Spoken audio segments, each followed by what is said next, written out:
Yes. Can you hear us, Bob? Yes, I can. Can you hear me? Hi, Bob. It's Cynthia and Tommy and Suze.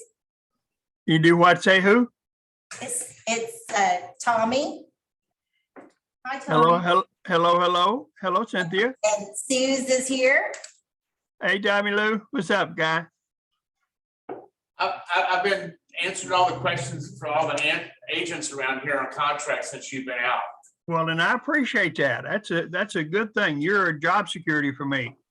Yeah. It's pretty I tell you, amazing. I cannot tell you how much I wish I were there in that room, actually live with everybody. That would be wonderful.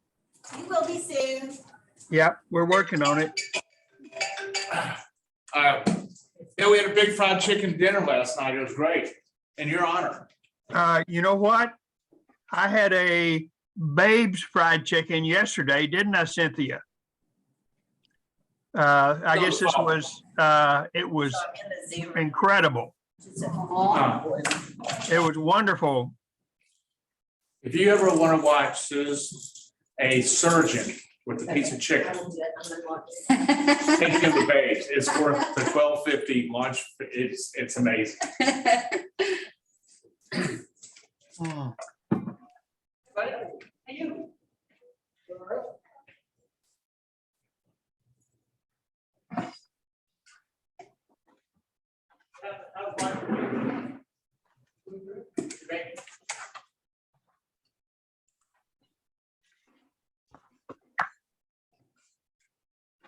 Well, slow but sure, they're coming on. It's good.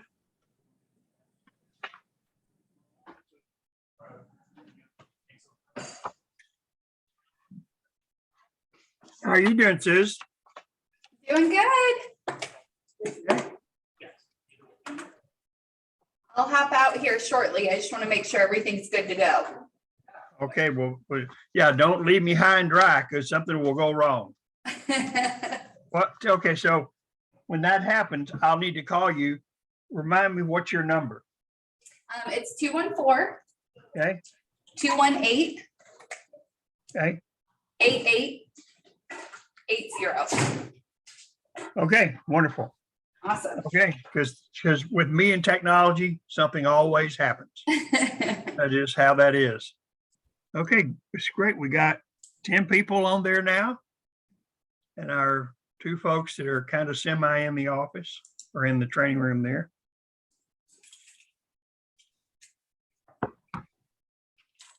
Hello, Sam, and Sam's on the Zoom. She's all muted up. Hello. How are you doing, girl? Good. How And- are you? I'm good. I'm good. And Teresa, who sent me an email this morning with a question, and I sent you a reply. And I have since heard from Terry Smith, and what he tells me is that the clear cooperation rule exempts leases. So if this is a property just for lease, it's exempt. Now, it does not exempt if this is a realtor who, when you call about the property and they don't want to work with you, that's a different conversation. We can talk some more about that later. But that was the initial response I got from Terry, is that the clear cooperation rules would say, hey, once you publicly market it, you've got to put an MLS, only applies to sale, doesn't apply to leases. So that's, and I didn't know that. That's kind of an interesting thing to know. So we'll kind of see how that goes. There you go. And there's Molly, Joe, Jennifer, Marcia. Hello, Marcia. Hi, Bob. How are you doing, girl? I'm good. You look good. Well, thank you. You lying woman. I swear, I am just lucky to just even be here. Well, that's Even great. Aren't we by all? Zoom, even by Zoom. I'm working through it, but we've got to figure out a way for me to get around the office easier and better so I can be there and try to do things there as we kind of work through it. Little by little, we'll try to make that happen. So we'll see. Okay.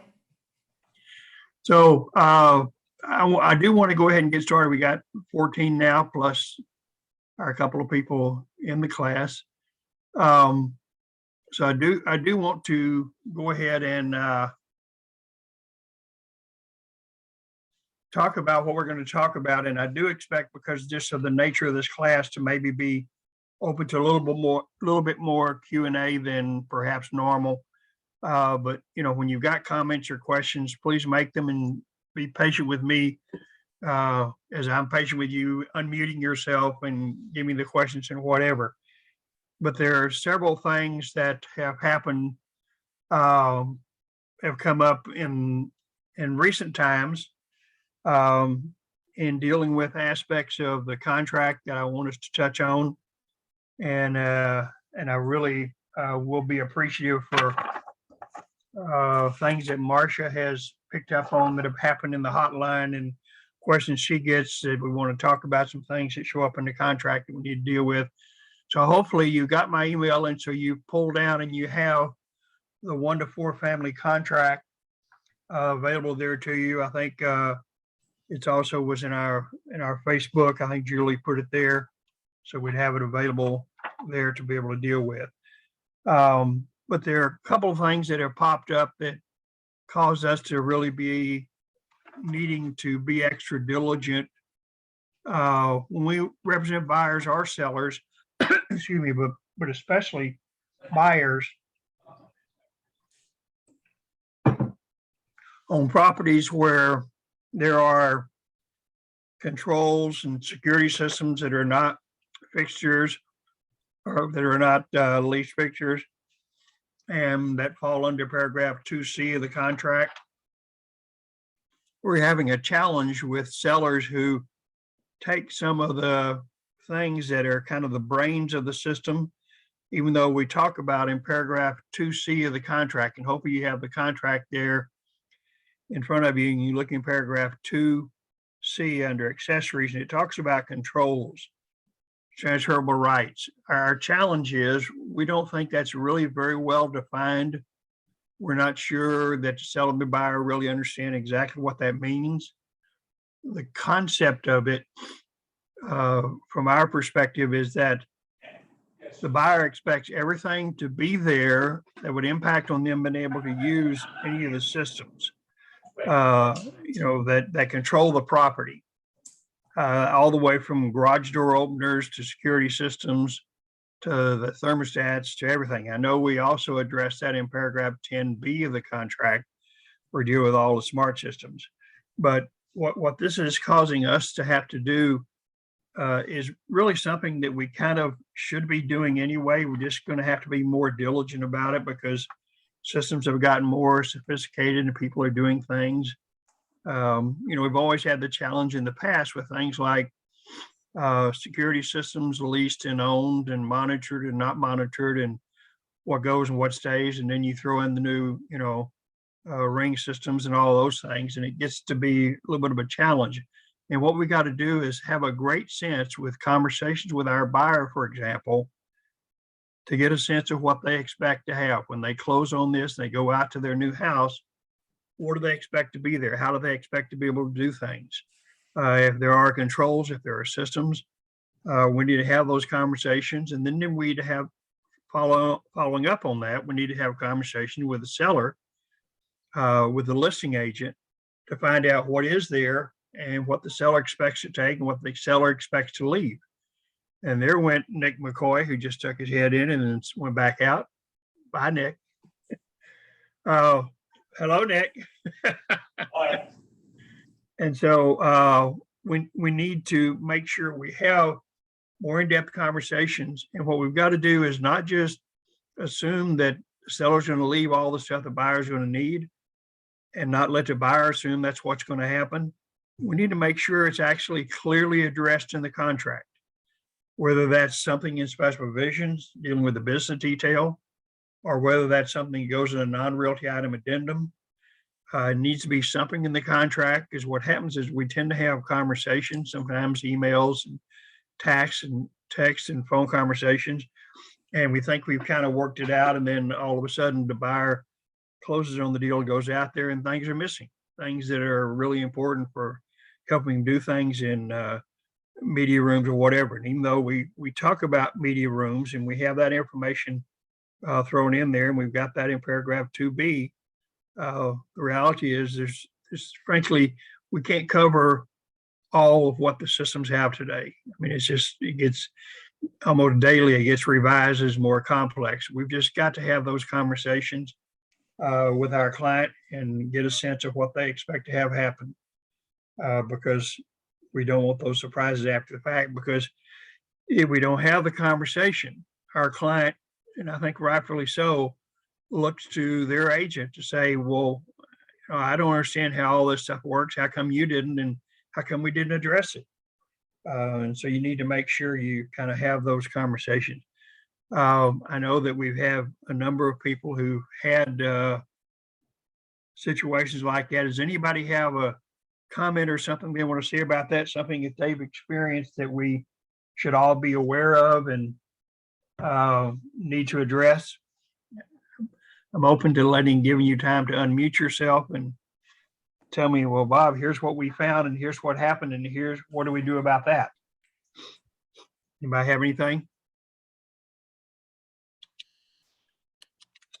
I do, Bob. I had a listing and they had a former garage door opener, you know, the one that's the keypad.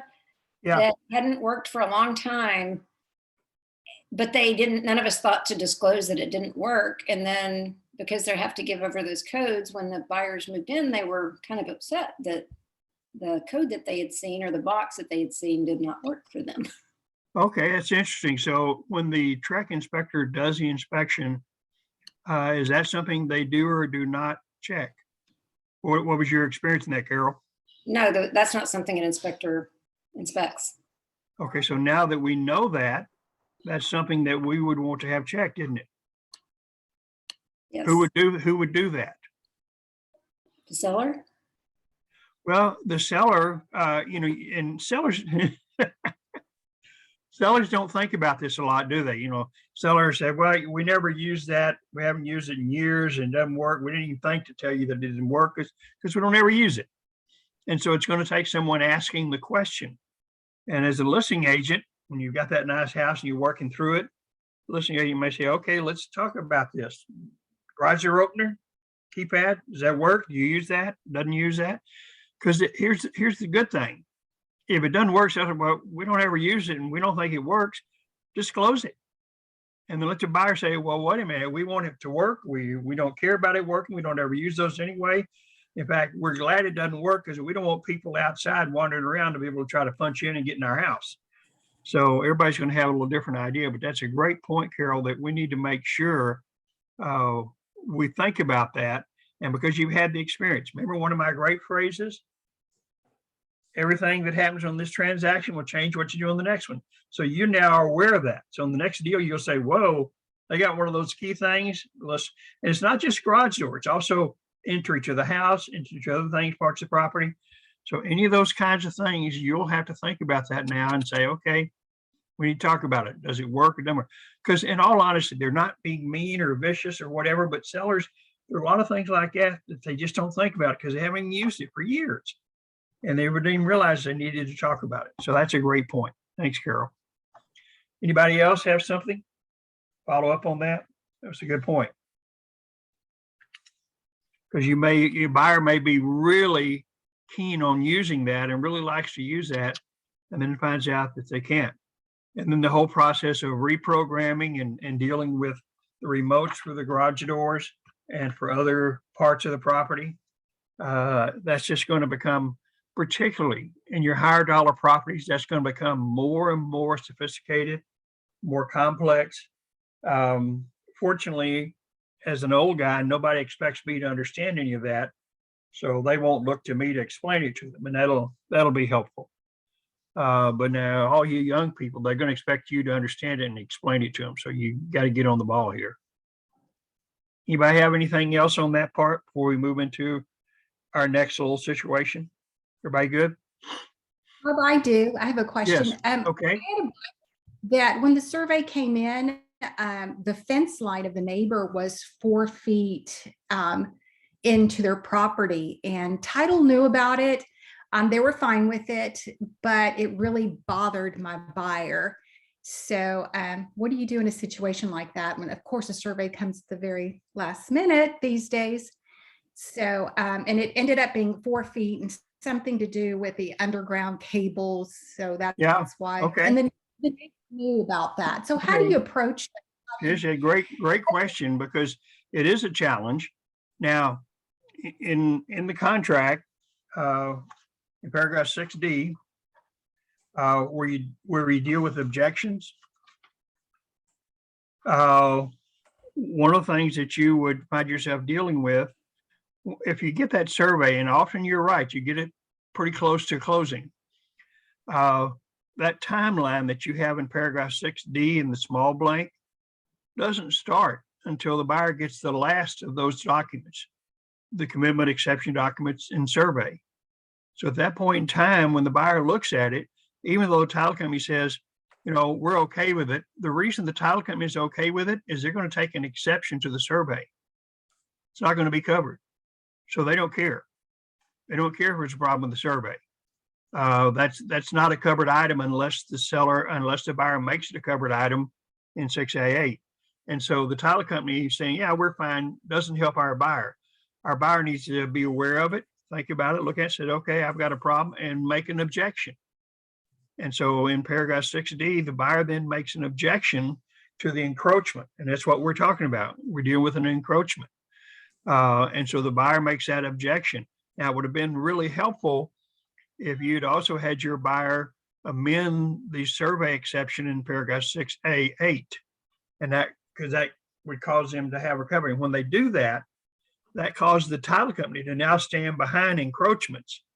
And they then would find themselves having to address it. But if the buyer doesn't do that, the buyer doesn't do the change in 6A8, which I think we might want to visit a little bit more about that, because this relates a lot to the question that Tish just came up with. If a buyer doesn't do that, then we can't look to the title company to worry about coverage. And the buyer has to decide, are they okay with this encroachment? What we often have are neighbors who they both are aware of it and have been aware of it for years, and they're okay. Nobody really cares about the fact the fence is over a little bit. Nobody's worried about adverse possession or anything like that. And so they really didn't think about it, and it's not a big deal. But you know what? Maybe the new neighbor will not get along with the old neighbor, or maybe the old neighbor will sell and another new neighbor comes in who all of a sudden gets all excited about it, and you could have a problem. So that's why your buyer needs to think about it, needs to address it. And by doing the exception, amending the exception in 6A8, that'll help with that. But I think the key is making sure our buyers are aware of it and making sure their protections are good in paragraph 6D, the objections paragraph. And then with taking the amending the exception in 6H, which we can talk about a little bit more in a couple of minutes. But that's a great point, because this does happen. And there's a lot of pressure in those last few days when you get information that seems to be a problem. And there's so much pressure for the buyer to go ahead and close. And when the seller's yelling and screaming, you know what, if you don't go ahead and close, you're in default. We're going to sue you and take all your earnest money and say bad things about you. And, you know, and so there's a lot of pressure there. And so when things like that pop up at the last minute, Tish, you're exactly right. Sometimes they do. I mean, sometimes it's the day of closing and you're finding yourself having to deal with that. And so you just need to make sure you advise your buyer on, here are their options. Here's what they can do. Does that make semi-sense? Kind of? Is that good? But that is a good thing. And we'll talk about that just in a few minutes, a little bit more, because I do want us to talk about paragraph 6A8 and deal with the exception, because I think that we're still not focusing on that quite to the degree that perhaps we should. Does that help? Anything else you want to talk about on that before I go to the other? We good, Tish? Yeah. Is that good? Yeah, I'm good. It all worked out. At first, the buyer goes, well, Tisha, can you help us with this? Talking to the neighbor. Move the fence. Yeah, they want you to fix it. They want you to take care of it. Because you're their agent. Yeah, and I'm like, what do I do here? But it ended up all working out. They put a new fence and they talked to the neighbor and they got their extra 4 feet. So okay, and see, but it could have been. It was a little tense at first. Yeah, and that's perfect. Them talking to the neighbor, because what they need to understand, without you abandoning them or anything, this really is between them. You really have no control over any of that. In fact, you may find yourself causing more of a problem than is there. And if they can talk to each other and get it worked out, that's ideal because it really is between them. So that was perfect. That's you did that exactly right. Okay, anything else before I go into another paragraph? Anything else on any of this? Two good points. Thank you, guys. Or gals, as the case were, with Carol and Tish. Anybody else have anything before I go into paragraph 4? Okay, we understand, at least certainly in the surface, back here in the back of our head, what's happening in paragraph 4. And the primary thing that we're dealing with in paragraph 4, for the most part, is going to be 4A and 4B, residential leases and fixture leases. We do have a few situations with properties outside of the city where you might get into your natural resources leases and the oil and gas addendum and dealing with some of those things. But for the most part, it's residential leases and fixture leases. I'm a little surprised to the degree that we're having transactions in which the seller is in a lease with a tenant who's still living in the property, and the addendum for residential leases is not being used. And it really needs to be used. It's important for it to be used. It's just, it's a key thing because there are choices in there. There are obligations in there of the seller. There are choices for the buyer. If the buyer is going to buy the property with the tenant still in there, there's a form to be used for dealing with the security deposits and so forth. So it's really important to use this. Don't let your buyer go through the process of closing on a piece of property with a tenant in there and not having used this addendum, because there are important choices in there about what's going on with the property. There could be all kinds of really bad surprises. All of a sudden, the buyer could get the new owner could get a call from the tenant. You know what? We decided we're going to go ahead and leave, and our previous owner said that was okay. And by the way, we need to have our $3,000 deposit. And you say, what deposit? I wasn't told there was a deposit. There are all kinds of challenges. So we need to really make sure that if there's a lease going on the property, whether you have the seller or the buyer, you need to make sure that addendum is used and the appropriate choices are made in there and the buyer makes some decisions. As a general rule, and it's a fairly strong rule, we really don't want our buyer to close on a piece of property in which there's a tenant in the property and they don't really understand what that means.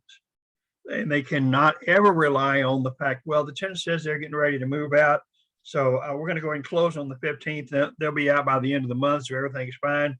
Terrible. Because what happens if they decide not to move out? What are you going to do then? So our buyer, when they start saying, well, we've talked to the seller, we've talked to the tenant, everything's fine, Bob, you're causing all these problems.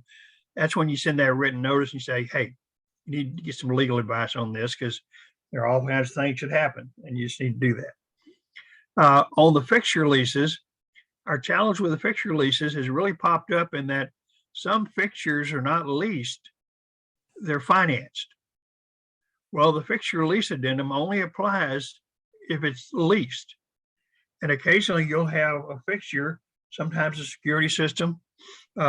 Sometimes, I haven't really seen it, some of you may have, a solar panel that is actually owned, but it's financed as opposed to being leased.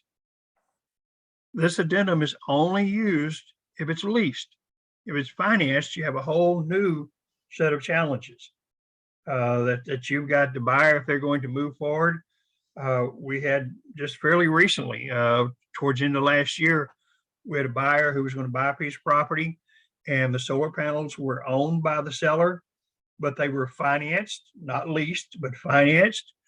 And the buyer was going to assume that loan on the solar system so he continued to have the solar panels.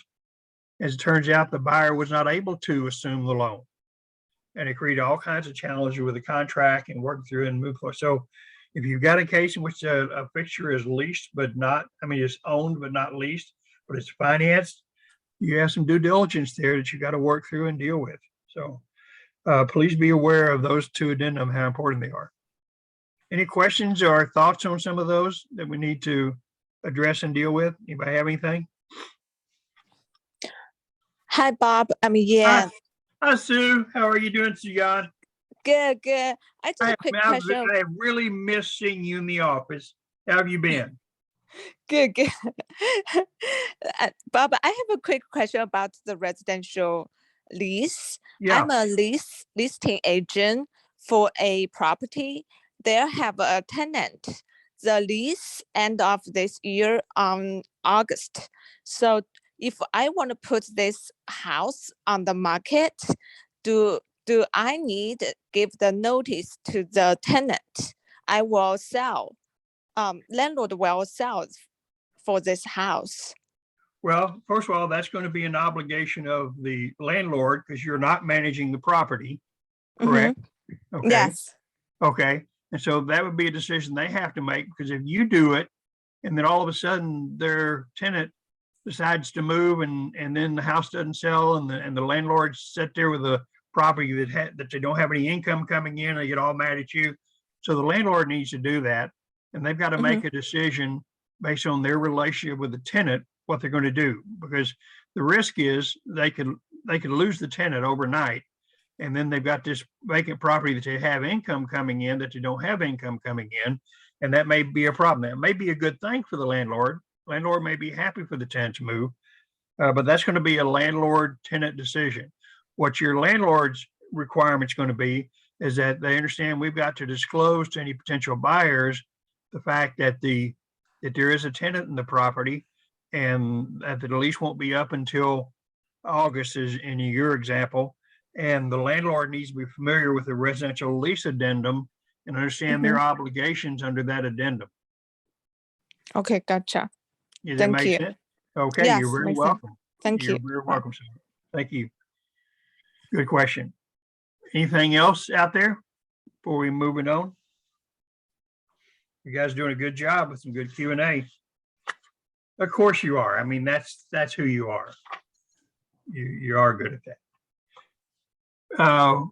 Ready to go to paragraph 5?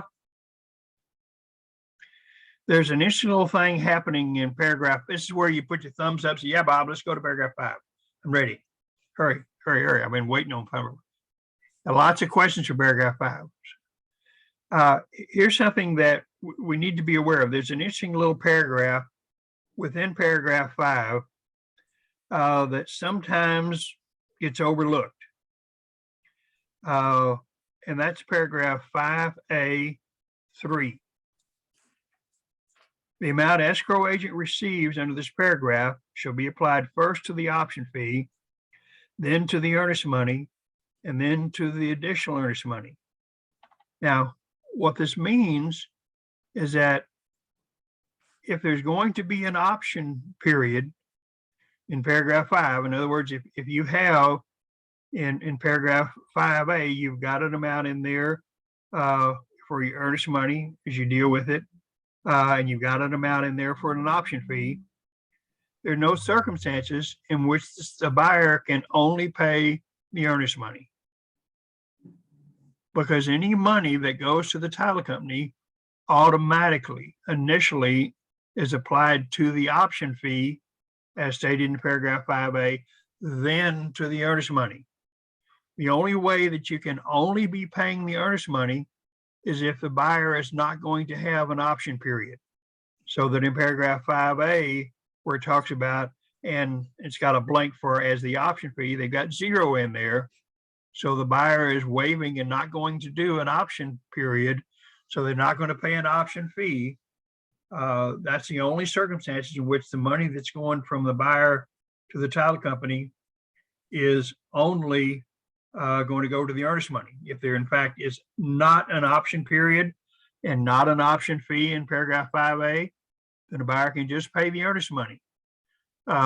It's interesting that sometimes we'll have listing agents fuss at buyers because, you know, if you've got even when you've got an option period, you got a fairly short option period, it's very not unusual for a buyer to want to get their inspections done just really fast.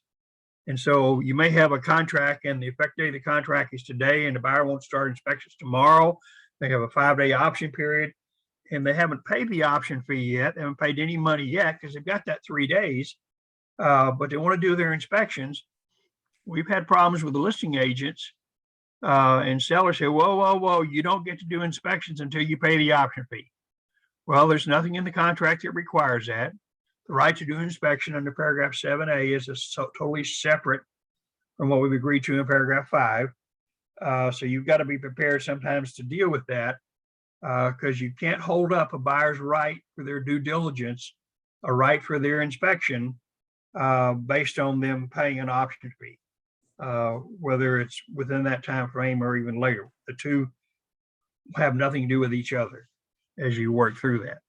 So you want to be very careful in working on that. The other little issue that we're finding ourselves addressing here, and stop me if you say, well, let's talk about that a little bit more. Notice, and we understand that we're paying the option fee and the earnest money. We can pay it separately, 2 checks or 1 check. And it's going to the escrow agent, i.e. the title company. And we understand we've got this language in here about if the 3rd day falls on a weekend or a legal holiday, it goes to the next day. It's not a weekend or legal holiday. Well, one of the things we've discovered, because we're taking this money to the title company, not all title companies recognize the same holidays. Some title companies will be closed on a Monday. That's a particular holiday, and some other title companies won't be. And since the challenge that you're dealing with here is getting the earnest money and the option fee to the title company, you can really only do that when they're open. And so when you've got a contract and you've got the buyer and you've got an effective day of a contract coming up that you feel like you're about to have, you really need to be paying attention to the title company in the contract and what their hours are, when they're open, when they're closed, so you can make sure that you can get this done in a timely manner. So you need to kind of, take that extra step that when you're coming up on holiday, some holidays that are, federal holidays are recognized pretty much by but sometimes we'll have a holiday that's really not recognized by all title companies. So you just need to be aware of that. The other is the timing of the 3 days. This is where the actual language in the contract helps you. When you look at the timing of delivering the earnest money and the option fee, when you look at the very first sentence in paragraph 5A, within 3 days, and this next word should be in bold print and should be capitalized and underlined after the effective date. Sometimes we make the mistake of trying to include in our 3 days the effective date of the contract, and that's not true. The first day is the day after the effective date, regardless of what day that is. Remember, we're dealing calendar days. So always look at that when you're counting your timing for your 3 days. And by the way, this applies to all the contingencies. In all the contingencies, you'll see that language. You'll see that after such and such. We'll see this when we look at the language in the backup contract addendum that really tells us on the timing of that. Any other question, anything that's popping up that's happening in paragraph 5, earnest money and option fee, that anyone's experienced that we need to touch on and address? Or we move on to another trustee paragraph here? I'm giving you time to unmute yourself and come up with your wise words. You guys have done great so far. Okay, let's go to paragraph 6, title policy and survey. Specifically, paragraph 6A8. Paragraph 6A8 deals with the survey. And all these 9 items in paragraph 6A, all these 9 items are exceptions to the title insurance policy. And that's important. the buyer needs to understand these items, these 9 items, the buyer has no coverage in the title insurance policy. If they have a problem with these 9 items, they don't get to call the title company and say, whoa, I got some utility easements here that are a problem, and I want to make an objection, I create a problem. And title company says, well, you know what? That's an exception. You have no coverage. And you have no coverage for standby fees, the taxes. You have no coverage for all those. Those are exceptions. I mean, when you look at your title insurance policy, you'll have a section in there that talks about exceptions. And these are on that list. And it means title company says, you know what? Don't call us. We can't help you. Now let's look at number 8, which is one of the 9 exceptions, and deals with the survey. And the title company says, we will give you the opportunity that until you do something, that language in your title policy will have the language you see in those 9 items. But the title company says you can take number 8 and you can change the language. You can change the exception that shows up in your title policy. So that the only thing, if you amend this, if you change it, the only thing that will show up in your exceptions is the phrase shortages in area. All the rest of those things go away. For example, in Tish's example, you'll see one of those items are encroachments. Encroachments go away. If the buyer amends this exception, they now are covered in the title insurance policy for encroachments. That if there was an encroachment that we didn't know about, if there was a mistake in a survey that we didn't know about, and that's really what we're talking about, then you've got some coverage. Now, if we knew about the encroachment prior to closing and everybody accepted it, we have no coverage. Remember, we're only title policy only deal with exceptions. Okay, so you have a question? Question? I hear somebody saying something. Is that Mr. Mike Brody standing there in the wings? Yes. Hello, Mr. Mike Brody. How are you, sir? Who is that with him? See you later. Later. Yep. So much for our notables. I know. So the key is, remember, our title policy covers items that we didn't know about, covers that are mistakes, covers that someone missed. The title company, when they did their searches, they missed something. Or in the case of a survey, there were mistakes in a survey.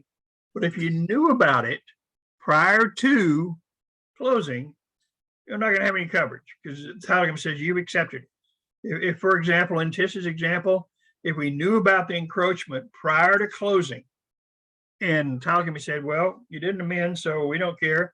And the buyer says, well, I guess we're okay with it. We want to go ahead and close. We want to buy the house. They've given up major leverage for doing anything about an encroachment. It's going to really be the new owner and the next door neighbor working things out, as evidently in Tish's example, they actually were able to do. So what you've got to look at in number 8 is you've got the ability, and this relates to what's going on with the survey. You've got the ability to make all these items go away except for shortage in area, which will always remain. You can't buy out the shortage in area. Where this really becomes helpful is it deals with, this thing does, it takes care of things that we otherwise can't object to. For example, let's look at the same time, in addition to 6A8, let's look at 6D and look at our objections. And this gets to the thing that what a buyer can do. Because in 6A8, the buyer says, yeah, I want coverage. And to get that coverage, the buyer pays the title company money at closing. It's a line item. And until they change the rates right now for a residential transaction, it's 5% of the premium for a title policy. So if your title policy costs $2,000, that's $100 to make this exception, to amend this coverage. And so that's right now what the buyer's cost would be if the buyer checked off 6A8 and say, will be amended. And then we check off who's going to pay for it, buyer, seller. And typically it would be the buyer. So They do that, they now have coverage for these other items, because except for shortage in area. Now, this also relates over to paragraph 6D, which is there on page 3 of the contract under objections. And you've got a big blank in there. And the big blank gives a buyer the opportunity to put something in there for a specific use. That the buyer says, yeah, I want to do this particular use or activity. And if I don't get to do it, then I can object. A good, easy, common example would be the buyer wants to build a big in-ground pool, or build a big pool in the backyard. Well, one of the things that sometimes can get in the way of building a pool are easements. Now, if you look at the very first part of 6D, buyer may object in writing to defects, exceptions, scummages of title disclosed on the survey other than item 6A 1 through 7 above. Well, when you look at item 6A 1 through 7, look at number 4, 6A 4, easements, utility easements. If the reason the buyer can't build an in-ground pool is there are easements in the way, then he better have put something in the big blank that he wants to build an in-ground pool. Otherwise, he has no right to object to that. And that's what it says in 6D. So if there's something the buyer said, well, we want to build a detached garage, we want to build a pool, we want to do whatever, he needs to put it in 6D to give him a right to object if something happens in 6A 1 through 7 that keeps him from doing it. Certain covenants, certain rights, pertinent exceptions, easements, things of that nature. Now, the buyer shouldn't be putting anything in the big blank unless he's really serious. Because what this does is it really creates a challenge. It tends to cloud the offer a little bit and could create a problem. So what the buyer is going to make sure they do is only put things in there saying, you know what, if we don't get to do this, we're not going to buy this house. The reason we're buying this house has a big, big backyard. So we can build a big, big, big fence because we've got a Olympic swimmer and he needs a full size Olympic pool. And so that's why we're buying this house, a big backyard. And if we can't do it, we're not going to buy this house. But they shouldn't just put something in there just for on a whim. And also remember, whatever they put in there, for example, an investor puts in there that he wants to be able to use this as a rental property. It's the buyer's responsibility, not the seller's, to determine if the buyer can do that. The buyer has to go through the process and determine if that's a problem. And the buyer determines, well, I can't do it. Then the buyer can make an objection. You know what I've discovered now? That there are problems with the city or the HOA or the county or whoever, but I can't use it for what I want to use it for. Then the buyer can make an objection. And then if the seller can't fix the objection in the 15 days the seller has, buyer can terminate the contract, get turn money back. So you see how paragraph 6A, 8 particularly, and 6D kind of come together there. Everybody understands how that happens. Questions on that? Before I back up a little bit and go up into paragraph 6C, specifically 6C2. Everybody good? Hi, Bob. How Yeah. about the seller built a pool house in the backyard? Is that hurts the survey? Okay, to say that against you. So the seller has a pool house, a cabana or something like that in the backyard. Tool house. Put a lot of things in the backyard. It's build a little bit house. Well, they've got a house in the backyard, like you can rent out an extra apartment or something like that. The backyard. Put the backyard a pool house. I think she's meaning Like a shed, storage Bob. shed. A shed. Like a shed? Yeah. Oh, yeah. Okay. Like for a swimming pool, Do what? like for a swimming pool equipment and stuff like that. Okay. A pool house. So what's our question? So the seller has that stuff in the backyard. So are you asking, is that okay? Yeah, is that okay? The put equipment. Yeah. Okay, so it's a good question. And here's the thing that follows. The seller may have done something and it may actually be in violation of some setback lines from the city. that certain things have to be a certain distance from the property line. And so they may have violated setback lines from the city and nobody's noticed it or whatever. So when you have something like that, it would be prudent for the buyer to check it out and make sure that it's okay, that it's not in violation of any covenants or like that. We just had one. It was actually in our Rockwall office, and with the seller had built a detached garage, nice detached garage, but it was in violation of the HOA restrictions. HOA didn't approve the detached garage that he built. And the buyer didn't find out about it until after the fact, because the seller didn't disclose the letters they'd received from the HOA about the violations. So when you have something like that, don't presume just because it's there that it must be okay. If you're in a mandatory HOA and you've got things like that, it's very prudent for the buyer to check the HOA and say, okay, here's what we see. Has that been approved? Is that okay? Or has the seller been getting letters he didn't tell us about, and there are fines and things like that? So it's a great point, Suyan, that if you have something like that in the backyard, somewhere on the property, you need to not just assume that it's okay, that it's there, so it must be approved and it must be all right, because it may not be. It just maybe nobody has noticed it yet. Particularly if you're in a mandatory HOA, homeowner association, buyer really needs to check with them and say, okay, I'm thinking about buying this property and here's what they have. I just want to make sure that's been approved. Or we won't all of a sudden get a bad letter from the HOA after we take ownership. Sometimes you have things that are on a property that's not a HOA issue, but it's a city issue or a county issue that was grandfathered. But then once the property is conveyed to a new owner, it's no longer grandfathered. So those are all things that when you see something that's there, it's very smart, it's very prudent for you to check it out and say, whoa, we need to make sure that's going to be okay with our new owner.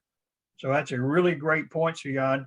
When you have something like that, don't just decide, well, it's already there, so it must be okay, because it might not be. That's when you got to go through it. And you want to do that due diligence as quickly as you can, particularly during the option period. So you've got some leverage there. But certainly if you have something like that, that's going to be a problem, then you need to be able to address it as soon as possible. Thank you. Yes, thank you. Good point. Absolutely. Do I hear someone else? Do I have another question here? Okay. Let's look at under the survey section there on paragraph or page 3, paragraph 6C survey. You know, you've heard me say this. You say, Bob, I don't want to hear you tell me this anymore because nobody pays attention and buyer's not going to do it anyway. Try not to use an existing survey. Try not to do that. It's not a good situation. We have more problems in existing surveys than we do with anything else. I understand buyers want to save a few bucks, but what's crazy? Buyers offering $10,000 more than list price, and they're worried about $400 for a survey. Come on, work with me. But it's convenient. It's an easy thing. You check off 6C1 and work through it and deal with it. But you know, if you're going to do it, fine. But the problem that we've encountered is in 6C2. A buyer needs to be very careful with the timeline that they put in 6C2. I think that unless they've just got an immediate question, you know, Bob, we want to see that survey as soon as possible because we're really concerned about some issues and we want to see it. Okay, fine. The risk the buyer is taking by getting the survey quickly, and quickly could be in the first 10 days, is they now find themselves obligated to pay for a survey and the transaction may fall apart. They may find themselves in a situation where the financing doesn't work or there's some other objection or can't negotiate repairs or whatever. So if the buyer is going to buy a new survey, which by the way, I like, if they've got negotiating strength to get the seller pay for it, and 6C3, it's even better. If the buyer's going to buy a survey, if you've got a normal transaction, they ought to give themselves at least 20 days. Give themselves enough time to get through negotiating repairs, get an appraisal done, get their financing worked out. And while there are no guarantees, at least the transaction looks like it's going to be good and it's going to close. I just don't see any real reason, unless the buyer is really nervous about what's going to show up on a survey, I don't see any reason to have it less than 20 days. And if you've got a longer closing, then give yourself more time there, because the buyer shouldn't incur that expense. Because remember, the way this works, if a buyer checks off 6C2 and the transaction falls apart, and the buyer is going to get the earnest money because they had a right to terminate because of property approval or whatever. The title company has the right, before they give the earnest money back to the buyer, to take the cost of the survey out of that. And they've got that in paragraph 18A. So the buyer needs to understand that they may have incurred a cost. By the way, not all title companies do that. Some title companies say, you know what, we've got a good relationship with the agent. We hope we get the next deal, and we're not going to charge them for that. But many title companies do. And that's certainly a possibility for the buyer. So they need to understand, if they order up a survey fairly quickly, then they could find themselves incurring that cost as they work through that. Questions on that? Anything on there that you say, wow, that makes sense, or no questions, or we're really good? We good? And Bob, I have a Yeah. quick question about the earnest money. The earnest money, what's the difference between earnest money and the deposit? My client asked me, earnest money could refund, but deposit cannot, right? Okay, so here's a really good question, Suyan. The time we see deposits are typically with builders, and builders will call it a deposit. They're very careful to not call it earnest money. And what that means is you're paying that money to the builder. The builder is the one who has control over that money, not the title company. And so, and this will get to the very last thing we're going to talk about, which is advising our client on non-promulgated forms, because the challenge is the language in a builder's contract, which favors the builder, is going to give them the control or what's going on with that deposit and not earnest money. And it's going to be sometimes really, really hard for the buyer to get that money back. So there's a huge difference between earnest money, which is with a title company. And in spite of the challenges we have with the title company saying, well, everybody's got to sign off on a release. And we understand that challenge. We're working through that. But the reality is deposits, when a buyer writes a deposit of $5,000, $50,000 deposit to the builder, they've given that money to the builder. It's going to be really hard to get that back. So it's a great point, and it's really important to make that difference with your client. So I mostly see that on build jobs. Some institutional sellers, you'll see that. But for the most part, it's going to be with builders. Gotcha. Thank you. Very clearly. I'm very glad. Okay. So anything else before we continue to move through our fine contract here? And I know you're pretty comfortable with, because this is the contract you use 20, 30 times a day to write 20 or 30 offers and hope one of them sticks. And ours. Are you guys seeing a change in that, by the way? Are you seeing more buyers' offers being accepted? Anybody seeing a little bit of a trend there? Smile, say yes. Molly's shaking her head, saying, Mom, not really, Bob. I don't really see any real thing. No. No, okay. No, Marcia said no. Okay, well, we can be optimistic that it'll continue. We'll see how that goes. But it's although I do find it interesting in the emails I get, and I get, I know you too. I'm seeing price reductions. I'm seeing deals. I'm seeing some builders making concessions. Some builders offering, commission deals. Some other builders not doing anything at all. Some builders really being hard, but I'm seeing price reductions on properties. And sometimes that's not a matter of things be more flexible. That's just a seller who convinced the listing agent to let them start out way too high. And then it finally got somewhat reasonable as they were working through all that.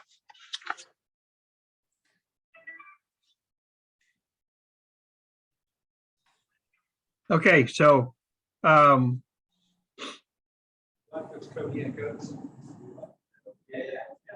Max. I see Max standing there in the wings. Yes. Oh, how are we doing, sir? Well, I'm just anxious to hear all the latest stuff. Well, me too. You know, one of the things is that, you all have experienced this. Sometimes you're teaching a class or you're in a presentation or you're talking or you're doing something, and all of a sudden something just pops up in your head and you hadn't thought about before. So every once in a while in a class, something will happen and I'll come up with something and I go, wow, I never thought about that before. And I said, that was pretty good. And so you go ahead and use it. And we all do that at some point in time. We're in the middle of a conversation and we go, right. Although sometimes you're in the middle of a conversation and that really bad point hits, you all of a sudden realize you're wrong. And you go, oh my gosh, how do I walk back on that one? I know Max never has that, but some of it, although he might have it on the golf course. I've never made a mistake in my life. I thought I did once, but I was wrong. Yeah, that was. So let's look at moving to paragraph 7. And specifically, I want us to continue to remember, because we really are having this challenge. In paragraph 7A, we're setting forth the buyer's ability to access the property, to do inspections, which can include track inspections, but other inspections. It doesn't just be tracking. How the HVAC people come out and the roofer come out and foundation come out, electrical, plumbing. In fact, we're seeing more and more buyers, particularly on higher dollar properties, having more than the track inspection because of all the other and multiple systems and things you're dealing with. So all those that you're able to do. There's no limitation on the access to the property except for reasonable times. I mean, if it's occupied property, reasonable times. If it's not occupied, it's vacant, it really doesn't matter. So we need to recognize this paragraph 7A is a unique, very important part of the buyer's due diligence. This was specifically put in the contract because when the buyer and seller entered this contract, all the seller really cares about is the money. How much money am I going to get and when am I going to get it? The buyer needs to know that, hey, this property that I'm buying, that I'm paying $400,000 for, I need to make sure it's worth that. I need to make sure that I've got good title. I need to make sure it's in the condition it needs to be to make it worth that. And so we give the buyer in Texas, we give the buyer a lot of latitude, a lot of room for their due diligence. And paragraph 7A is a big part of that. In paragraph 7, its entirety is all about property condition. These all address different things for the buyer to be sure that the property is in the condition that has the value of what they're paying for it and how they want to live in it and how they want to use it. And 7A is the starting point of that and a very important part. And we need to really recognize our buyer's ability to do that. And if you've got the seller, don't ever be in a position where your seller gets in the way of the buyer's due diligence.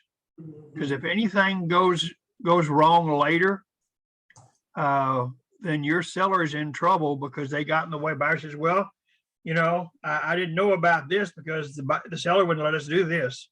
Seller wouldn't do that.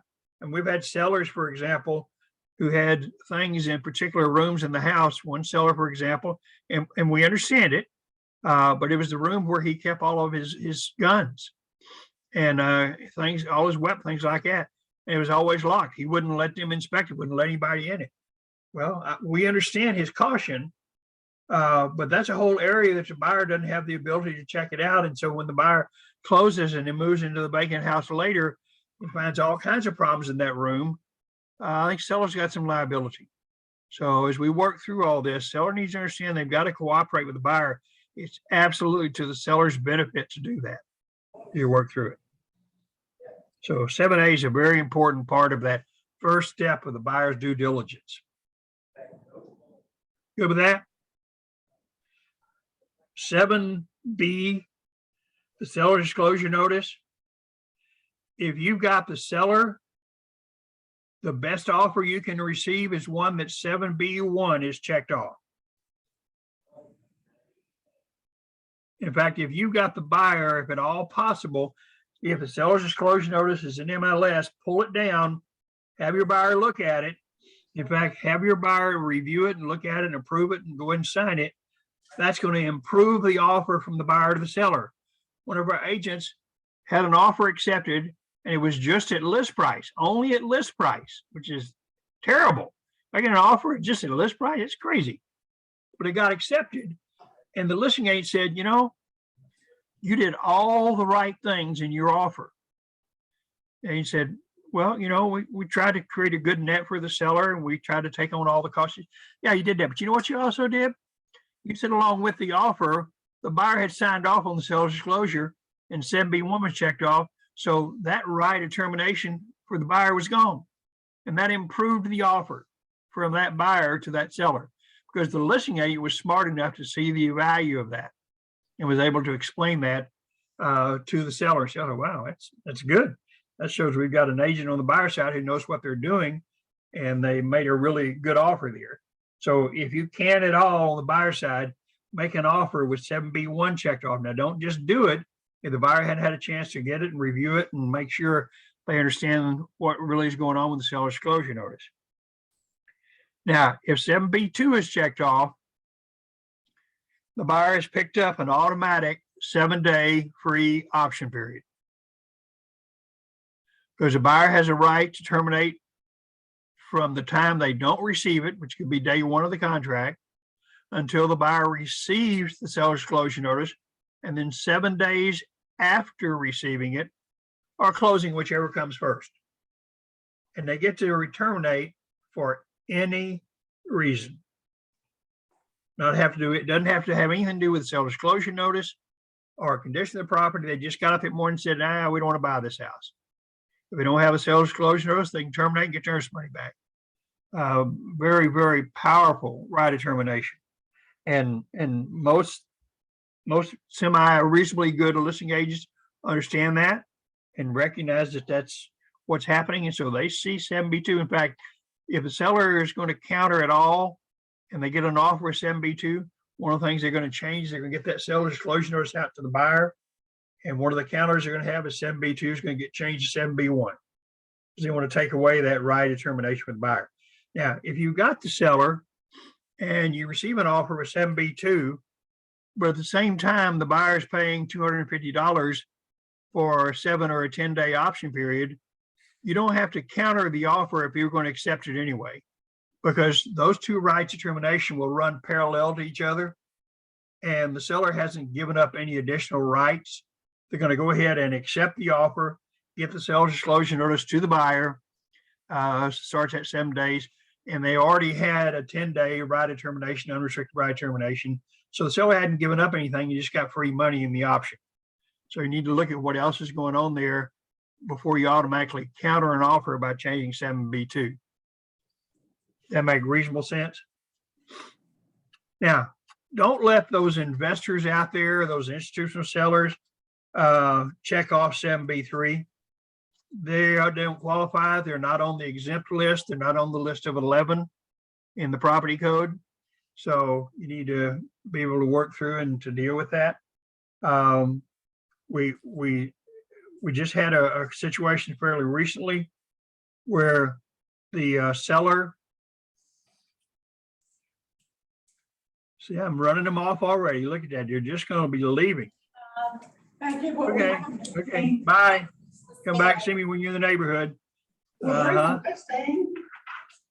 Okay. So where the seller had inherited the property, and the seller thought, seller had never lived in the property and felt like he didn't really know anything, felt like he didn't need to complete it. But the reality is, when he inherited the property, when he took ownership, he fell off the list. An irony is that particular seller who had inherited the property also was the executor in the will. If he had sold the property as the executor under the will, he would have been exempt.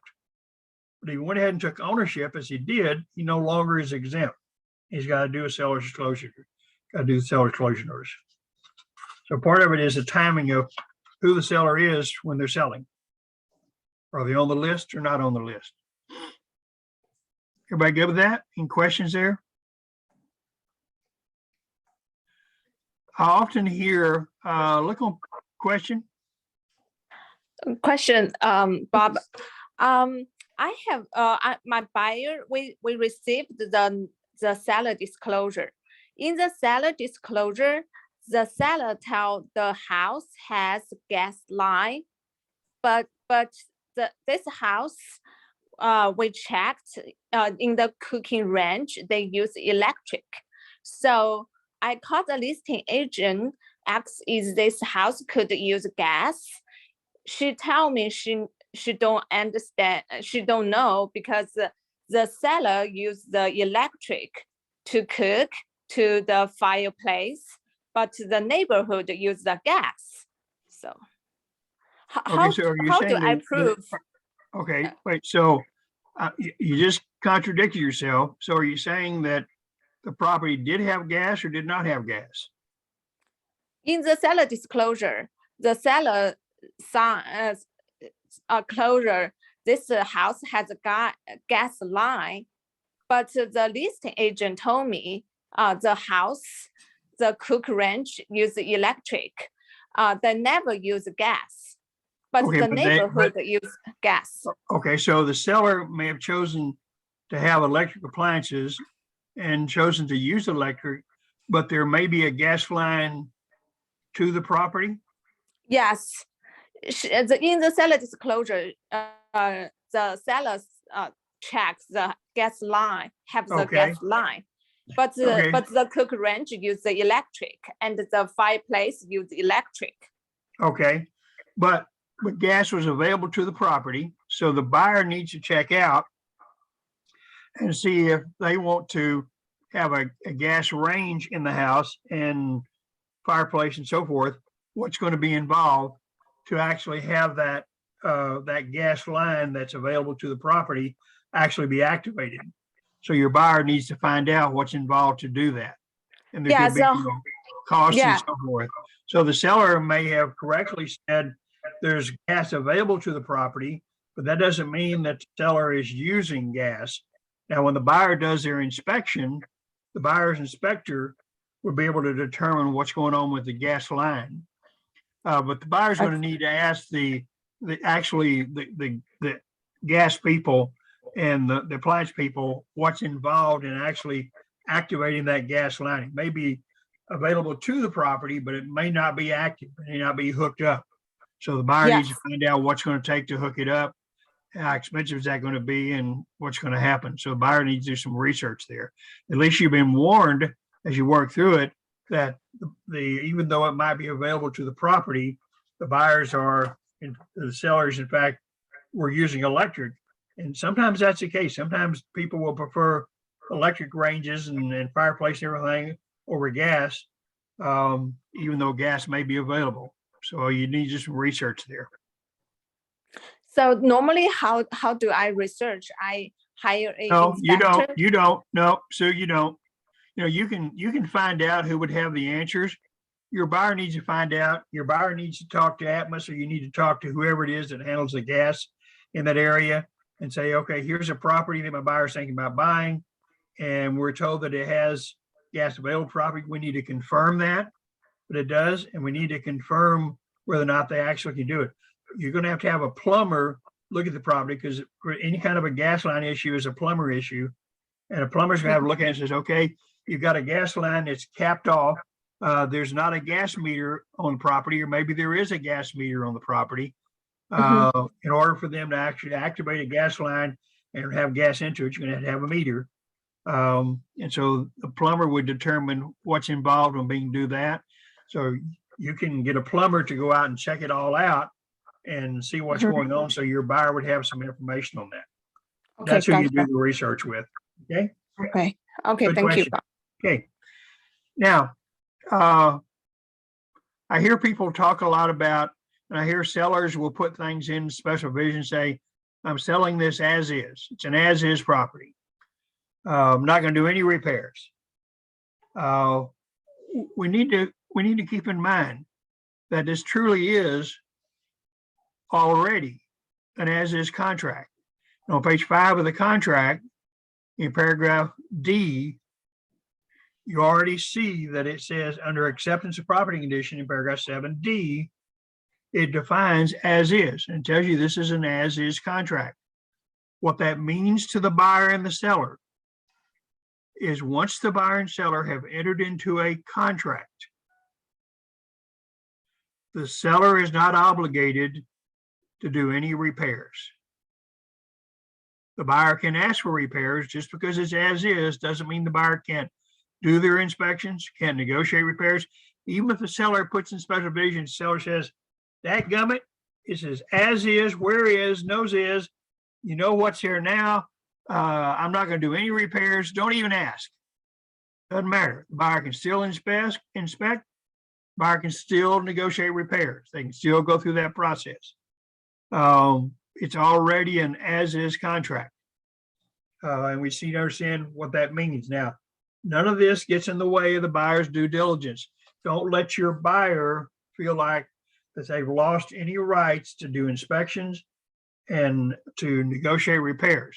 Now, remember, when a buyer does inspections and they find problems and they try to negotiate with the seller and the seller says, no, no, no, no. What part of as is did you miss? The buyer's right of termination is not there just because they don't like the condition of the property and the seller won't do repairs. That doesn't create a right of termination. The buyer needs to have a right of termination otherwise, such as an option, HOA, seller's disclosure, financing. Just not being happy with the condition of the property and not being happy with the seller agreeing to do repairs or not does not give the buyer a right of termination. So in and of itself, that's not there. So we need to make sure that buyer and seller are clear on their roles in dealing with that. Now, paragraph F, 7F, completion repairs and treatments. Who can do the repairs? Not the seller. Seller's trying to do this, on the cheap, on the short, oh, I can take care of it. I can deal with that. It's not a big deal. I'm a handy kind of guy. I'm the one that's maintaining this property. And you understand when the buyer and seller agree to repairs in paragraph 7A, they also agree to who's going to do them. And what's going to happen here. Now, we don't have anything in there that requires a seller to provide invoices and receipts and so forth. The buyer should always ask for that. And the buyer should be very clear and specific how they ask for receipts, paid up invoices, legible invoices prior to closing. Don't wait and get them at closing, because all of a sudden, seller shows up, oh, doggone it, they're on the moving truck on the way to New Jersey, and we'll send them to them when we get there. Generally, buyer's not going to not close the deal for that, but they'd like to have them to work through that. We good? So let's make sure when you talk to your seller, don't let them do this stuff on the cheap. Sue, you have another question on this? I'm good. Thank you. Okay, we good? We good? Okay. Okay. The only thing in 7H, resident service contracts, home warranties, and it doesn't affect the buyer or seller. Nobody really cares, but Trek no longer licensed them. They moved over to TDLR, Texas Department of Licensing and Regulation. So they took out the language about that this is something that resident service contract licensed by Trek, because Trek doesn't license them anymore. Doesn't affect anything. It's just a change in the language, as it were. Please help me with paragraph 8. You've got the buyer and you're not the buyer, you're not involved in the transaction. Nothing applies to you in paragraph 8. Put NA, let me know you read paragraph 8 and it doesn't apply to you. I'm just going through a challenge. It's in my Rockwall office, but in this case, the seller did not disclose that they're also licensed, and it's created a problem in the transaction, and they didn't put anything in paragraph 8. I really want to see NA in paragraph 8, so I know people have read it and they've paid attention to it. And our policy, as we work through it, even though Trek has a fairly tight line of consanguinity, immediate family. Ours policy in KW Plano, any relationship at all, then disclose it. It'll never affect the transaction. I don't care if it's your second cousin by your third wife, whatever, spouse, always disclose it. Best manage your wedding, whatever. I mean, just if there's a relationship that could in any way, shape, or form keep this from being arm's length, then you simply say buyer is related, or buyer's agent is related to buyer. There's a relationship between the buyer's agent and buyer. Anything like that, just disclose it. Nobody's ever going to, oh, if I'd only known they were related to the buyer, I would never, they're not going to not do the deal, but they'll bring it back on you later when there's a problem. So you want to be careful of that. Everybody good with that? We'll go to page 6 and look at paragraph 10. We good? Look on page 6, paragraph 10, possession. Sorry, Bob, I have a question. Yes, about ma'am. this closing. I have a house closing, on time closing and funded, but I have not got the keys. The title company told me they don't have keys. Okay, you have the buyer? I'm a buyer's agent, represent Okay, buyer. so why did you not have the keys at closing? Why did you not get them? I normally I ask the title I asked the title company, it's funded where I get the key. The title company told me they don't have the key. Then I try to contact the listing agent. Listing agent have not responded my email, phone, and I called the broker, but broker nobody answered the phone. So it's that, but I called the lender told me this is the title company's responsibility. No, They no, found it, no, but they- no. It is not the title company's responsibility. They're not a party to the contract. They have nothing to do with, as a courtesy, typically a listing agent will give the keys to the title company and they'll give it to the buyer's agent once you have closing funding. That is not the responsibility of the title company. It's a responsibility of the listing agent. Who is the listing broker? Oh. Okay, so I need for you to email that to me after class. I need to look at that information. We need to contact. How long ago did this happen? Closing on Friday, but today I have not got the key. So your buyer can't move in? No, my buyer is invites this house, so it's. Your buyer what? My buyer is investor, so. Oh, okay, So- an investor, okay. So they don't have access to the property, okay. When we get through with this class, send me an email with the information on the listing agent and the listing broker and see what we need to do. Worst case scenario, if our investor buyer needs access to the property, we can't get it. We will have the house rekeyed and we'll send an invoice to the listing broker. Okay, gotcha. So send me an Thank you. email, let me know about the address of the property and all the people. Let's deal with it because sometimes that happens. The other thing that sometimes happens, by the way, I'm glad you brought the key thing. Different agents have different ways of doing this. And part of it depends on where the property is as you're working through all that. So you have,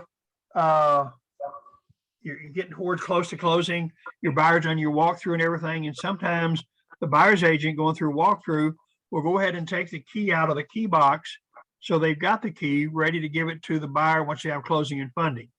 That gets to be a practice of different agents. Some agents do it, some don't. You should always clarify with the listing agent that you're going to do that, so that you've got that key and you can work through that process.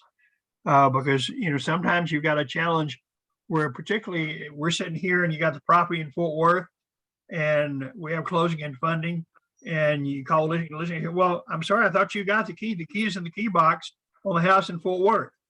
And now you're going to have to make a trip to Fort Worth and get the key out of the key box.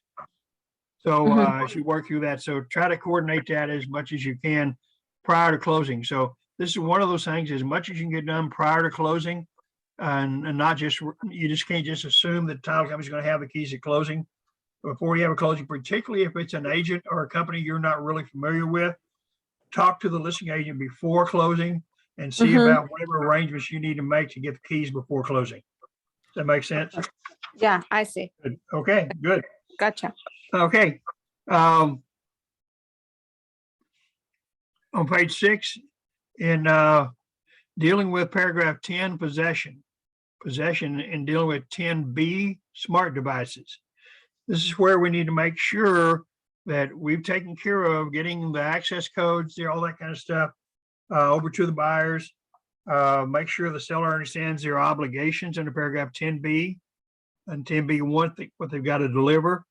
So the seller needs to make sure when you first take a listing, the seller generally at that point in time, if they have passwords and access codes and things passwords they use for anything else, any other devices, then you go and pull all that down so they'd have new passwords just for that property. So when they give a password up to the buyer, it's not a password that applies to any of their other devices. So the seller needs to go ahead and do that when you take the listing as you work through that. And then when your buyer goes ahead and closes and goes out there, what they've got to do, once they've gained that access, is they've got to change the password, terminate all the access, because theoretically the seller is obligated to do that in 10B2, but we're not going to trust the seller to do it. Buyer's going to go ahead and do that. They're going to go ahead and terminate all that access from the seller and change all the passwords. So make sure that gets done. We're good with that? Of course, paragraph 11, that's where you practice your creative writing skills.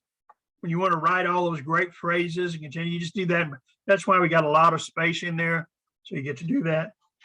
And please tell me that you know I'm just kidding. It's just, okay.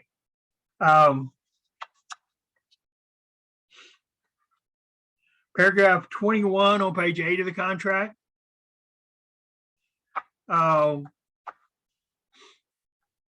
Be sure and remember what's happening in 21 is this is where notices go from one party to the other, buyer to seller, seller to buyer. Generally, the most important one is when the buyer is sending notice to the seller, they're going to terminate the contract. And so we really need to have the seller's information in here, email or whatever, same thing with the buyers. Now, your client needs to give you permission to put their email in here. They may not want everybody and his brother to have access to their information, particularly when after the fact, after closing, there's a problem between the buyer and the seller, and the seller all of a sudden discovers that they're really unhappy that the buyer had their information. So make sure you talk to your client before you automatically put theirs in there. There are other ways for us to get the information to the title company. But remember our rule, our policy. A bottom line in there, one of those bottom 2 lines of email, I need for you to have your email. Your email needs to go there because we want to CC the agent. And if you're using Marcia or Vanessa, as you should be, you want to CC the transaction coordinator so they get notices. What we don't want to have happen is our client gets a notice that we don't know about. That can be very dangerous. You have a time bomb going, it can be a real problem. So don't do that. We're good with paragraph 23. And don't ever, I just can't think any reason to have your client's phone number in there. Put your phone number fine. I mean, you know, your client says, oh yeah, I want them to know how to get in touch with me. Yeah, we're working things out. Okay, fine. They insist, put it in there. Otherwise, really no reason. In fact, you don't need their name here because we define who they are in paragraph 1. So minimal information, emails, your email, work through that, deal with it. Now, that at the end of actually at the very end of the next page, page 9, where we have signatures, that ends the executed contract, the binding contract. When we move over to page 10, that's just information. In fact, we changed the language in the broker information section. One at the very top, this was there before. This is just names only, do not sign. Nothing on this page is binding on anybody. At the bottom, the language was changed. says pursuant to a previous separate agreement, such as MLS offer or compensation or other agreement between brokers, listing brokers agreed to pay other broker. This is not a binding number. A buyer's agent can't put 3% in there, and in MLS, it's got 2.5% and expect to get 3%. No, this never prevails over the other agreements. So this is just information. So if you've got the buyer and the listing agent is only offering 2%, don't stick 3% in here thinking you'll get 3% because you're not. And if you've got the listing agent, whatever you've offered in MLS is what applies, or an agreement between broker if it's not in MLS, not what the buyer's agent puts here. Everybody comfortable with that?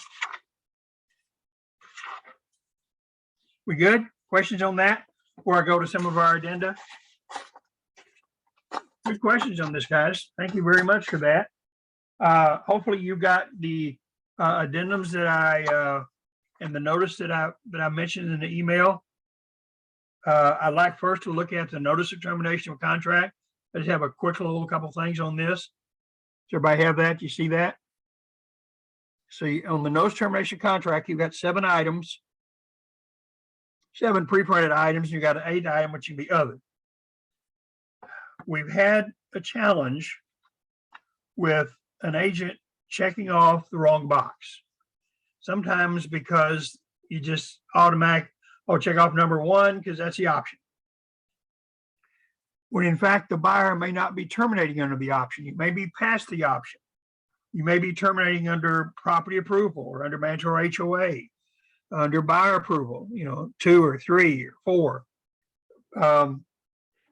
It's really important to check off the right box because it creates a real possibility for a dispute. And because this only gets signed by the buyer, this is a unilateral notice.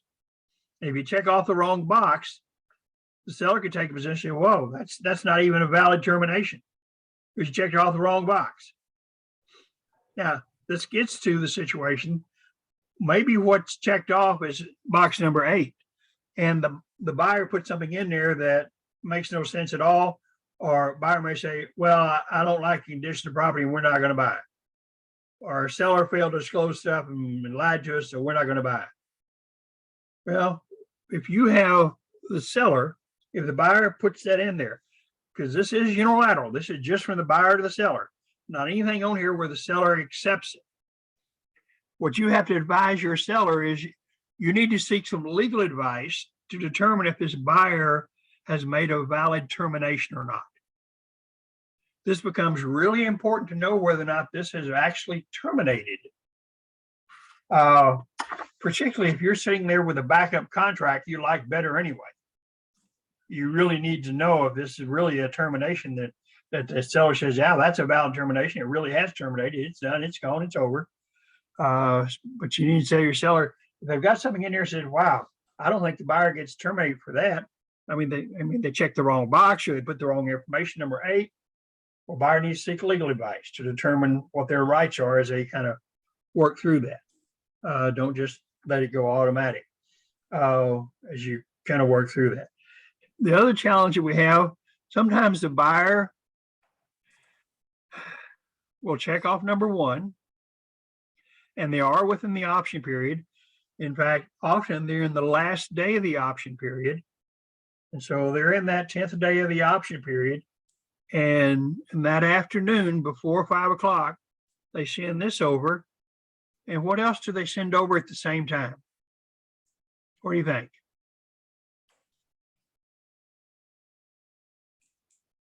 They sent this over. Repair request. Yes, a repair request. That's exactly right. And you're sitting there and you're looking at what appears to be a termination of the contract and also a repair request from the buyer saying, well, we'd like these repairs to be done.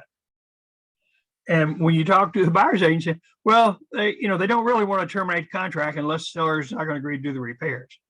Well, you can't have both. It's kind of one or the other. Are they terminating or not terminating? It creates a real bit of a challenge.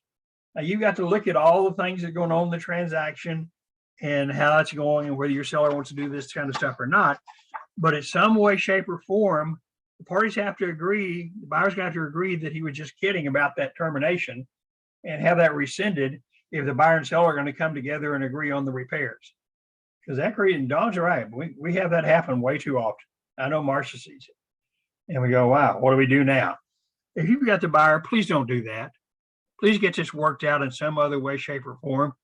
Because technically, if the buyer sends that termination over and sends over the request for repairs, and the seller's sitting there with a backup offer they like better, your buyer just lost out. The seller said, you know what? You terminated the contract. You're gone. You're done. And I'm going to the backup buyer and have a nice day. And they legitimately probably have a way to do that. You can advise your client to get legal advice and how they can move forward, but please don't do that, because this could easily be accepted by the seller and your buyer could have just lost the deal. Questions on that? Good comment, Don. Thank you. Okay, let's go to the third-party financing addendum. And we're pretty comfortable with this for the most part. I do want us to touch on a couple of fairly valuable things here in dealing with the financing issue. And we've had actually multiple full classes on what happens when a buyer changes their financing, changes from cash to financing, changes from FHA to conventional or you know, whatever. So we've addressed that. And to any degree you have a specific situation we need to talk about, we can address that. But what I want us to continue to remember is we've got two separate issues in paragraph 2A dealing with buyer approval and 2B dealing with property approval. Totally separate things we've got to consider. The buyer approval, which has a timeline tied to it, has nothing to do with the property. It's only the buyers. And it actually says on the second page of this, and it talks about, you know, lender determines buyer satisfied all of lender's requirements related to buyer's assets, income, and credit history. Nothing to do with the property, only the buyer. And so this timeline here in 2A is not a timeline in which the buyer is required to have approval. It's a timeline for the buyer to make a decision whether or not they think they're going to get approval based on what the buyer's conversation with their lender is. And that's the total decision. Buyer is making their decision based on what their lender is telling them.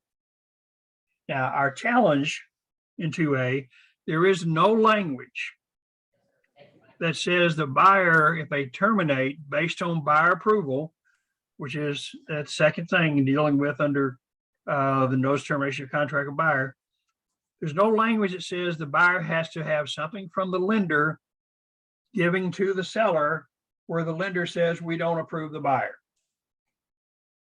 The language is not there, but it's expected by the seller, expected by the listing agent, particularly when they were looking at 5 offers and they say, you know, we took that offer because you were solid on this buyer. You told us this buyer is the best buyer you've ever had. Just incredible. I mean, and so we took this buyer because they were incredibly qualified. And what are you pulling now? You're trying to tell us the buyer can't get approval? Were you lying to us before? What's really happening here? And so you can see how a seller would get really unhappy. And what happens is the seller said, well, maybe it doesn't really say, but if I don't get something, guess what I'm not going to do? I'm not going to sign a release of earnest money. In fact, I'm going to talk to an attorney. We may come after you for fraud. So we want to be real careful. Buyer's not required to do anything, but a buyer shouldn't just loosely use this. If there's really no other way to go, then they can try this and see what happens on the other side. But you just have to recognize you could well get a battle. Now, you should not get a battle for 2B, property approval, because you are required under property approval to have something from the buyer's lender that states why they don't approve the property. Have something in writing that the buyer has to send to the seller. I mean, that requirement is there. And it has to be there no later than 3 days prior to closing. So the big challenge for property approval is for you to make sure that you're paying attention to the timeline if you have the buyer. And where we're running into challenges lately are surveys and appraisals. And if you don't get that survey or appraisal to you really close to closing, you better either get the seller to agree to amend the contract and change the closing date, or your buyer needs to understand this property approval contingent you've got here is about to go away. And if you're concerned that the property won't appraise, it won't happen, then you better terminate this provision right now. And the buyer's lender says, well, yeah, as it stands now, we don't have an appraisal, so we can't fund the loan because we don't have an appraisal. Well, that'd be the reason why the buyer doesn't approve of the property.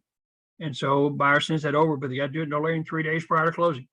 Because if you wait until 2 days prior to closing, this contingency's gone. And the buyer's going to lose their earnest money as a minimum, maybe even be in default. The seller may come after them. So you really need to pay attention to the timelines here. Bob? Question? Yes, ma'am. Well, no, I was just going to make a comment. That really Okay. has been an issue, especially in Grayson County. Had a lot of delays, appraisers. Yeah, okay, sure. So that's a great point, Teresa. So what you've got to do when you know you're in an area where there are appraisal issues, you need to try to have as long a closing date as you can and be working with a lender who has good relationships with appraisers and get this done in a good manner. Because good appraisers recognize the necessity of trying to get this done because you've got a closing sitting there, on edge and maybe not working. But it's really important that you pay attention to it. And if you felt like you've done everything you can, we're coming up on closing, see if you can't get that closing date changed. Because you're exactly right. Because when that happens, your buyer's just lost an important contingency.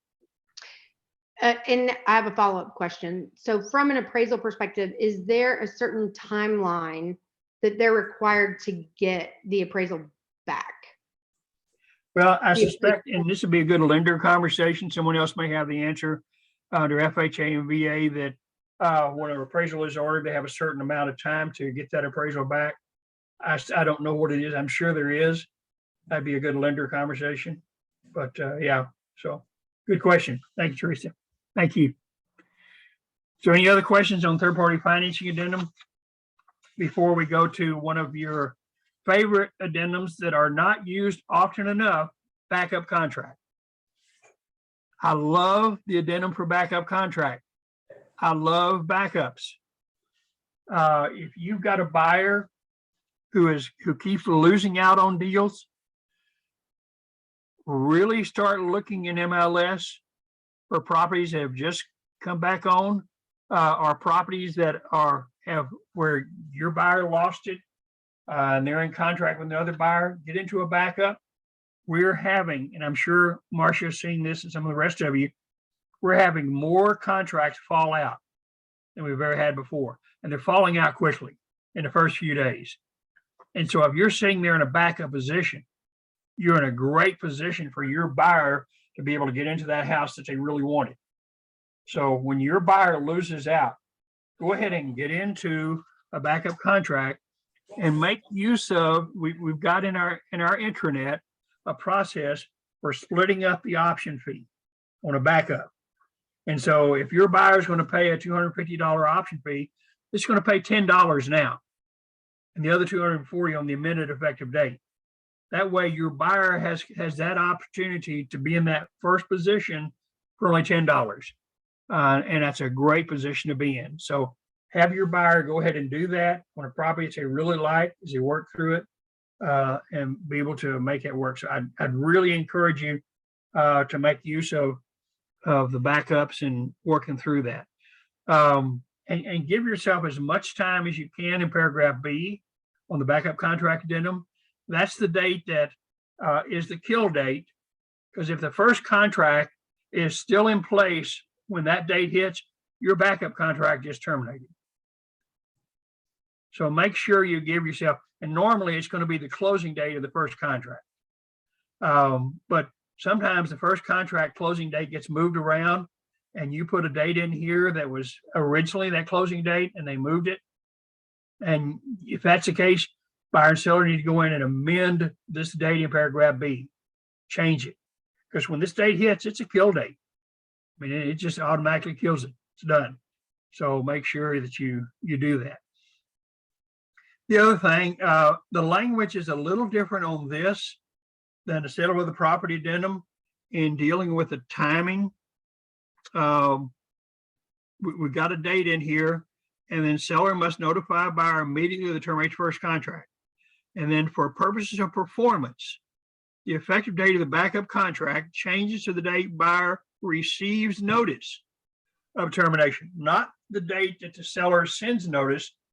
When the buyer on the backup receives notice from the seller that the first contract is terminated, that's the new amended effective date. We don't go into the contract and change anything. It actually changes the amended effective date of the contract. Now, so it's that date that the buyer receives something from the seller. And there's a Texas Realtor form that they can send that notice to the buyer, letting them know. And that's a good thing. But it's understand that it's on the receipt of. Settled by the property addendum, it's when the seller sends.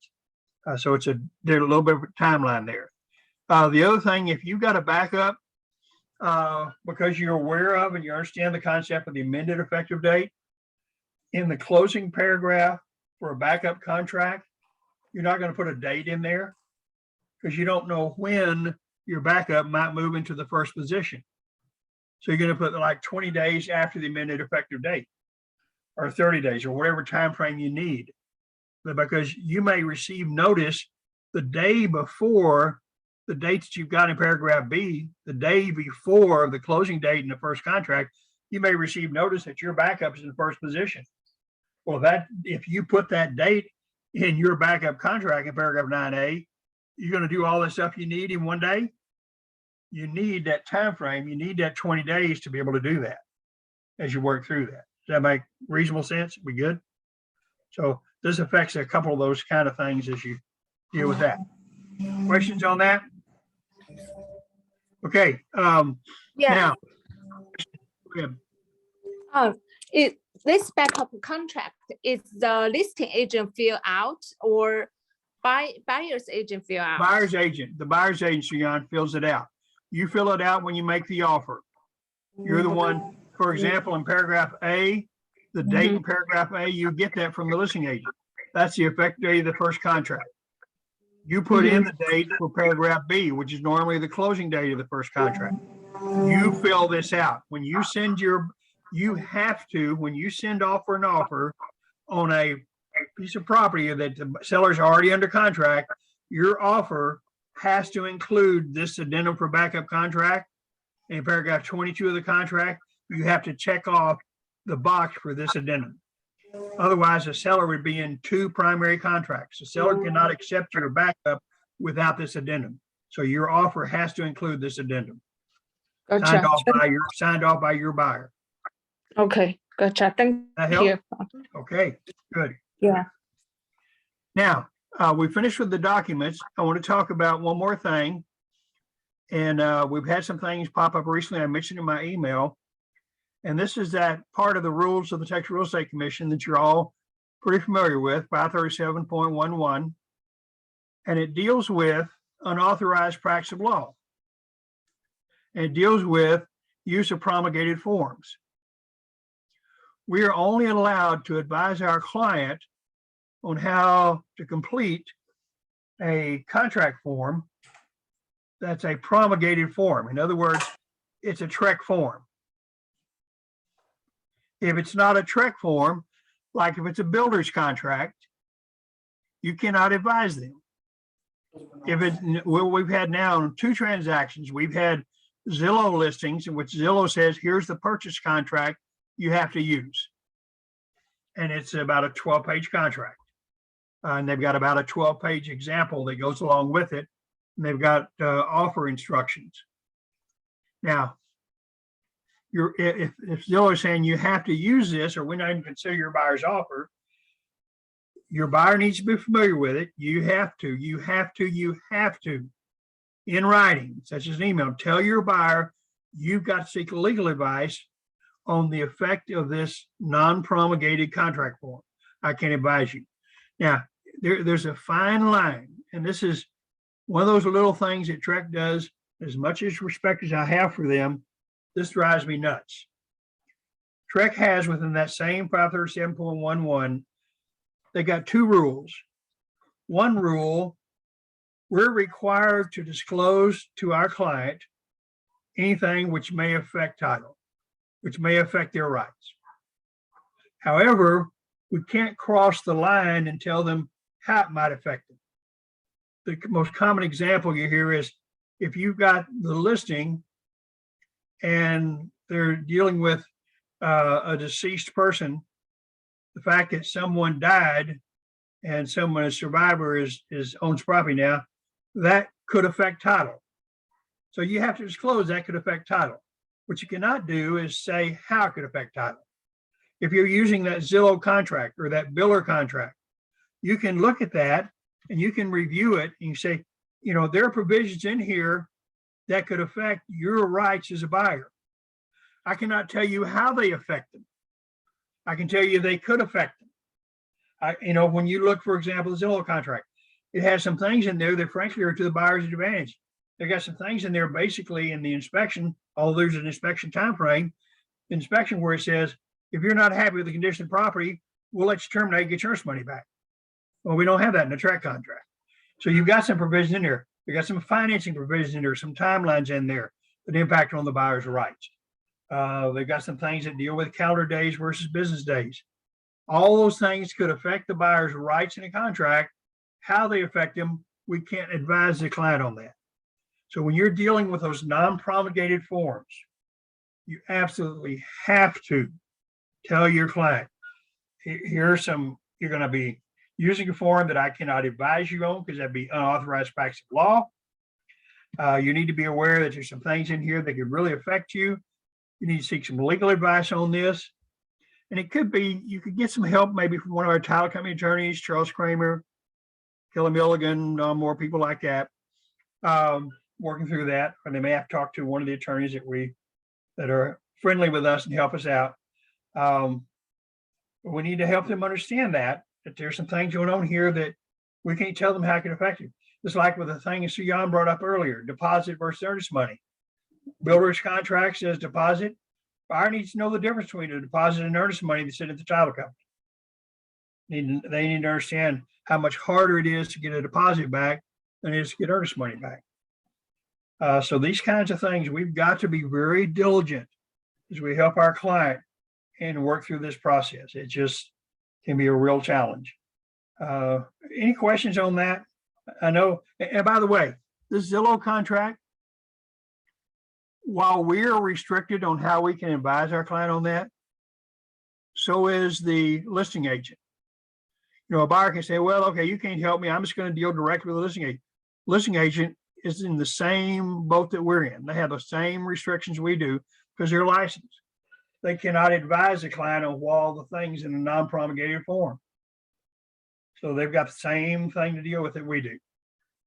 But that's a tough thing, and I know it's a challenge. We just have to accept that's the law that Trek has laid down, and we've got to deal with it. We've got to accept it, and that's simply the way it is. Questions on that? Question on the other forms we've used in the contract itself? I've had some great questions. I know we're going to do some really good Q&A here. I really wish I was there, and I'm really looking forward to when I can get my mobility situation worked out where I can get in there. If I can find a good way to get around in the office. Besides right now, I just get on one of those chairs that's got wheels and I kind of push myself around, and that's getting to be a little bit of a challenge, but we're going to try to work something out so I can be there more and try to get a new knee fixed out here, which I was supposed to get last week. And the day before, the doctor said no. So anything else? Question? Yes, sir. Teresa, you have a question? Yeah, just real quick. So under the section D of number 6 on the 1 to 4, where the objections, when we were talking about a pool and a detached garage, I was in a situation where the house was obviously a smoker lived there and never walked outside probably to smoke ever. And so my client asked if we could have it like de-smoked or just something to fumigated. smell. Have it fumigated. Fumigated, yes. Yeah. Is that something that would go in that paragraph? Yeah. And what the buyer could do in that big blank there is put a requirement for the seller to fumigate the property to the buyer's satisfaction. And if a seller couldn't do it, then the buyer could object.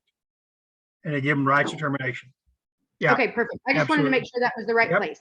you bet. Okay, good. Any other quick questions? You guys have been great today. I can't tell you the degree which, well, I can tell you. I really appreciate it. Thank you. Thank you very much. Who do I see in the background there popping around? That's your coworker, Teresa, behind you? That's your coworker back here behind you? Somebody was- Actually, no, it's my husband because he's packing up our house. No, he is your coworker. That's what we He's my call our coworker. family. He's my They're our partner. coworkers. Yes, that's right. Well, good luck That's right. unpacking your house. Every time you have to move and do that, it makes you appreciate what the clients go through. Oh my goodness, you have no idea. And you know what? He's learning a lot too from you today, Bob. So thank you. You're very welcome. Any other questions anyone have before we're going to sign off? I appreciate all of Bob. you being here. Question? We good? Bob, is there any reason why it would be a problem for an FHA buyer to completely not use an option period? No, FHA does not require an option period. All right, thank you. You bet. Absolutely. Good question. Anything else?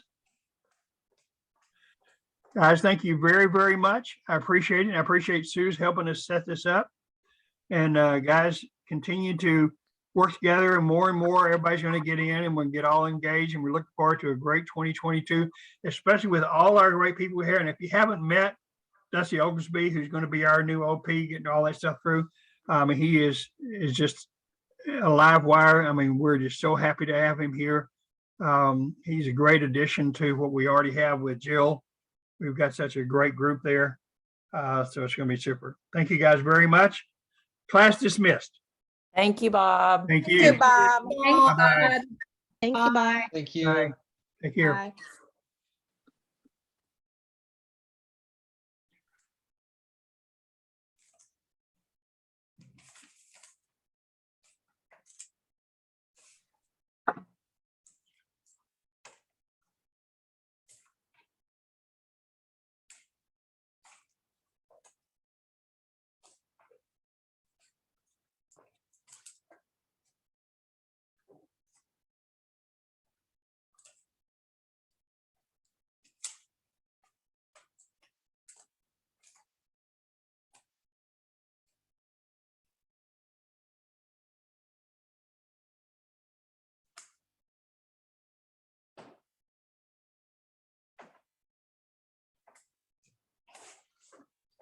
Hi, how are you?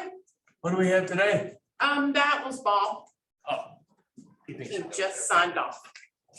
I forgot your name. I'm Tawana. Tawana. I'm Tommy Thompson. Good to meet you. You too. Welcome to the Market Center. Thank you so This is much. Sue's. Without her, we We've don't work. met. All right.